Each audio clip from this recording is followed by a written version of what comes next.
ራሳቸውን ግራ ገብቷቸው ነበር። በእንደዚህ አይነት ነገሮች ለልጆች ምን ለማስተማር እየሞከርሽ ነበር ብለው ጠየቋት። እነዚህ ነገሮች ቤት ውስጥ ነው መሆን ያለባቸው እንጂ ትምህርት ቤት አይደለም። ርዕሰ መምህሯ ካሁን በኋላ ባዮሎጂ በንድፈ ሐሳብ ብቻ እንዲማሩ እንጂ እንደዚህ አይነት ተግባር ትምህርት ቤት ዳግመኛ እንዳይሰጥ ታዘዙ።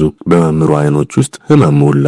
በዚህ እድሜ ያሉ ልጆች በስሜት ተገፋፍተው የተሳሳተ ውሳኔ እንዳይወስኑ ማረጋገጥ ብቻ ነበር የፈለገችው። ልታድናቸው ፈልጋ ነበር። ነገር ግን ሁሉም ነገር በሷ ላይ ሆነ። እንባዋን እየተቆጣጠረች በዝምታ ወደ በሩ ሄደች። ማንም አላስቆማትም።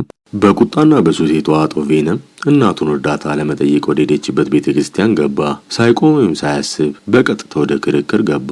እናንተ ሰዎች እኔን አትረዱኝም። ሁላችሁም እግዚአብሔርን ወደ ንግድ ቀይራችሁታል። በሰማይ ያለው ፈጽሞ ይቅር አይላችሁም አለ።